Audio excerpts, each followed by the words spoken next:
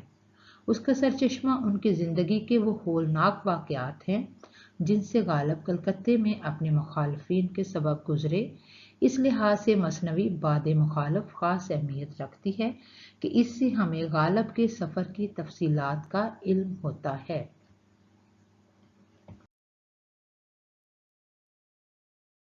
مثنوی ہے چراغ دیر۔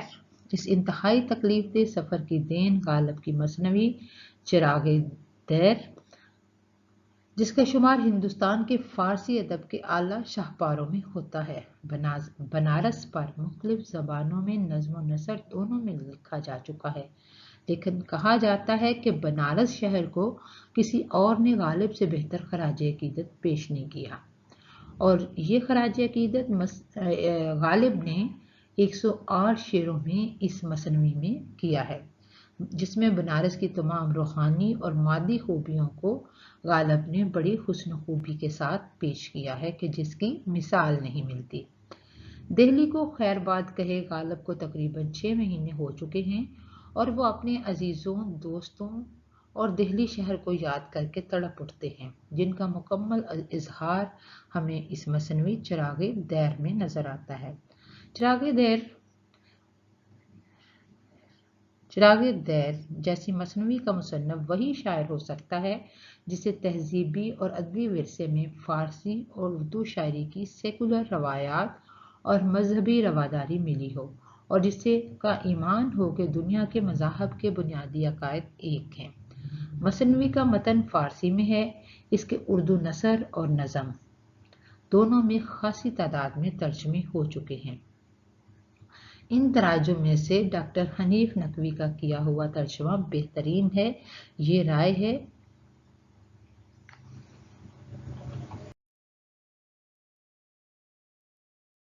ڈاکٹر خلی کنجم کی کہ حنیف نقوی کا ترجمہ سب سے بہترین ہے۔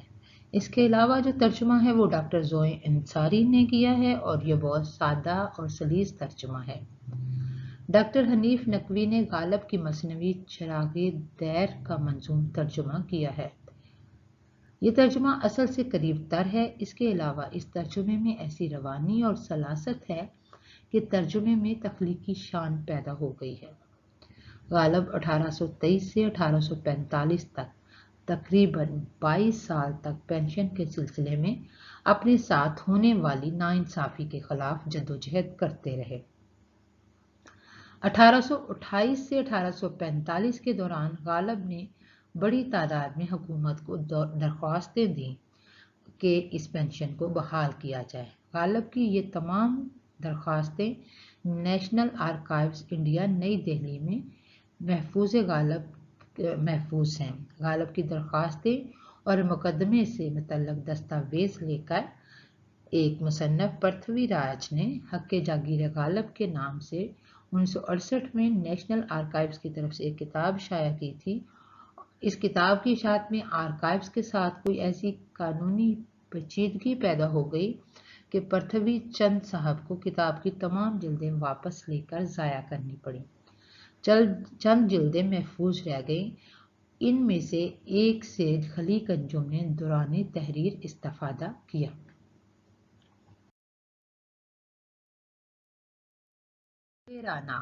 اس سے پہلے ہم چراغ دیر کی بات کر چکے ہیں، مثنوی باد مخالف کی بات کر چکے ہیں، اور اب یہ اردو کا کلام ہے جو کہ ایک انتخاب ہے۔ غالب کے قیام کلکتہ کی سب سے بڑی دین گل رانا کے نام سے غالب کا فارسی اور اردو کلام کا وہ انتخاب ہے جو انہوں نے اپنے کلکتے کے دوست سراج الدین احمد خان کی فرمائش پر تیار کیا تھا۔ اس انتخاب سے غالب کے فارسی اور اردو کلام کی نشاندہی ہو جاتی ہے جو انہوں نے سفر کلکتہ اور قیام کلکتہ کے دوران لکھا تھا۔ گل رانا نایاب تھی، اس لیے عام خیال تھا کہ اس کا مخطوطہ ضائع ہو چکا ہے، لیکن ہماری خوش نصیبی کہ 20ویں صدی کے آغاز میں گل رانا کے ایک نہیں 4 مخطوطے دریافت ہو گئے، جس کی وجہ سے ہمارے معلومات میں بہت زیادہ اضافہ ہوا۔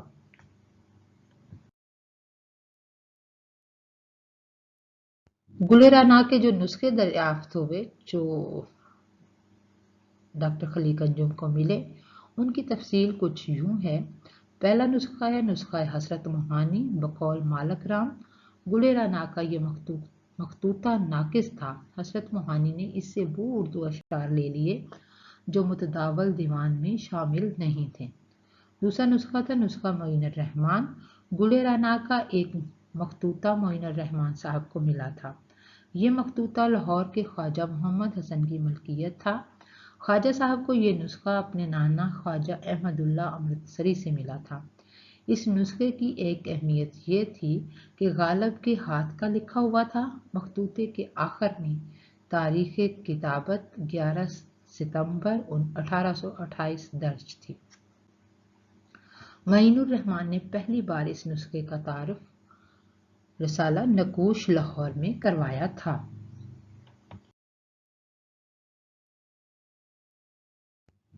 تیسرا نسخہ مالک رام۔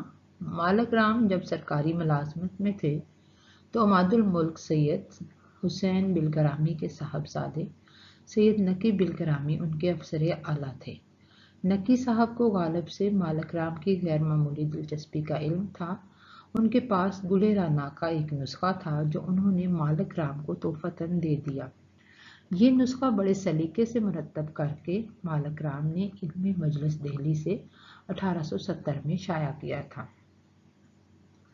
نسخہ قدرت نقوی۔ خاندان شریفی کے حکیم اجمل خان کے پوتے حکیم محمد نبی خان کے ذاتی کتب خانے میں گلے رانا کا ایک مخطوطہ محفوظ تھا۔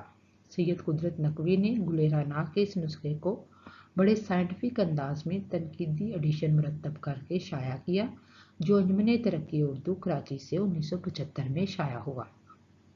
گلے رانا میں غالب کی 116 اردو اور 27 فارسی غزلوں کا انتخاب شامل ہے۔ ان میں فارسی کی 16 غزلیں پوری اور باقی غزلوں کے منتخب اشعار دیے گئے ہیں۔ فارسی کی یہ 27 غزلیں وہ ہیں جو غالب نے سفر کلکتہ کے دوران کہی تھیں۔ ان غزلوں کے علاوہ گلے رانا میں فارسی کا ایک قصیدہ، 2 قطعے اور ایک مثنوی بھی شامل ہے۔ خلیق انجم لکھتے ہیں کہ غالب کا سفر کلکتہ کی تصنیف کے دوران غالب کے بہت سے خطوط کو دیکھنے کا موقع ملا جنہیں دیکھ کر یوں محسوس ہوتا ہے کہ غالب نے خطوں میں اکثر تاریخ تحریر غلط لکھی ہے۔ مدت بھی وہ صحیح نہیں لکھتے۔ اس کی وجہ یہ معلوم ہوتی ہے کہ ایک تو وہ خط لکھتے ہوئے واقعات، سنین اور تاریخیں بیان کرنے کے معاملے میں بہت محتاط نہیں تھے۔